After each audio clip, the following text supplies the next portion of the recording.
السلام عليكم، عاملين ايه؟ ان شاء الله تكونوا بخير. اللهم صل وسلم وبارك على سيدنا محمد وعلى اله وصحبه وسلم.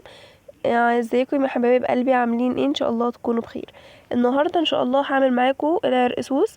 العرقسوس طبعا طريقته سهله جدا وبسيطه وما فيهاش اي حاجه صعبه، بس في ناس كتير جدا ما تعرفش ان هي بسيطه كده وما تعرفش بتعمل ازاي. فانا حبيت النهارده ان انا اعمل لكم الطريقه بتاعته بالظبط، وهي اصلا ما فيهاش اي حاجه، مش هتاخد منك دقيقتين اصلا وانت بتعمليه. هتجيبي عرقسوس كده، دولت الحبه اللي في الكيسه دول اللي انا جايباهم ب10 جنيه. فانا هاخد منهم حبه تعملي انت عايزاه، يعني زي ما انت عايزه الكميه بتاعتك، زي ما انت شايفه كده. تجيبي اي حاجه وتحطي فيها العرقسوس كده وتحطي عليه ميه، اهم حاجه تبليه. يعني انا دلوقتي عايزاه مبلول، فانت هتحطي ميه كده وتحاولي انت تبليه كله، ومش عايزه فيه برضو الميه كتير.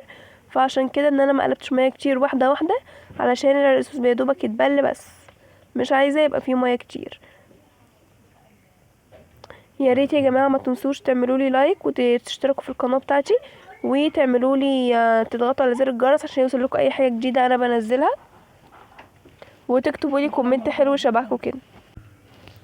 زي ما انتوا شايفين كده، اللي هو هنبله كده وهنقلب فيه لحد ما احنا عايزينه يتبل بس. وبعد ما يتبل زي ما انتوا شايفين بالطريقه ديت، هنطلعه في الشمس،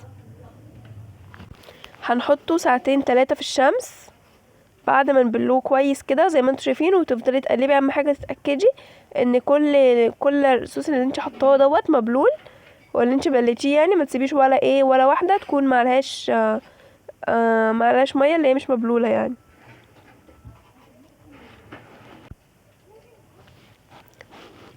طبعا كده هو خلاص هنفردوه بقى في الصينيه كلها كده، يبقى كله مفروض عشان الشمس تيجي عليه كله مع بعضه بس. وهنطلعه في الشمس بقى يقعد زي ما قلت لكم ساعتين او 3 ساعات، وبعد كده نجيبه كده. طبعا هو بعد ما جبناه من الشمس بصوا لونه بقى عامل ازاي، لونه اتغير كده، لونه بقى فاتح شويه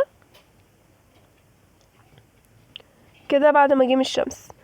احنا دلوقتي بقى هنحطوه في ميه، بس الميه دي طبعا ما فيهاش نار ولا اي حاجه. هنحطه في الميه كده زي ما احنا شايفين، اللي هو هنبلوه يعني.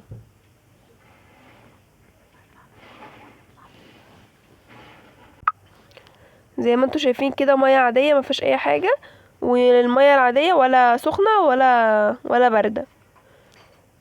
طبعا العرقسوس اصلا مش بيحتاج نار خالص، هو يا دوبك اللي انت تحطيه في الشمس بس، وتحطيه في الميه، ميه عاديه كده زي ما انا عملت.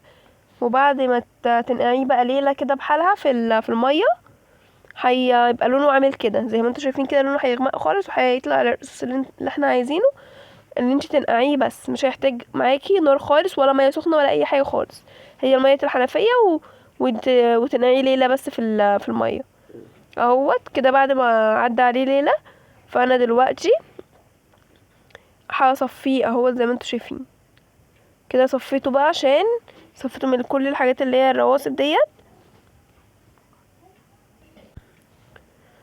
اهوت. وده طبعا الصوص مش بنحتاج له سكر خالص، من هو اللي هو اصلا مش بيتحط عليه سكر. وزي ما انتوا شايفين كده الصوص ما فيهوش اي حاجه، وبطريقه بسيطه قوي. وفي ناس كتير جدا طبعا ما تعرفش ان هو طريقته بسيطه كده وبتكسل ان هي تعمله. هو يا جماعه زي ما انتوا شفتوا ما فيهوش اي حاجه. ويلا مع السلامه.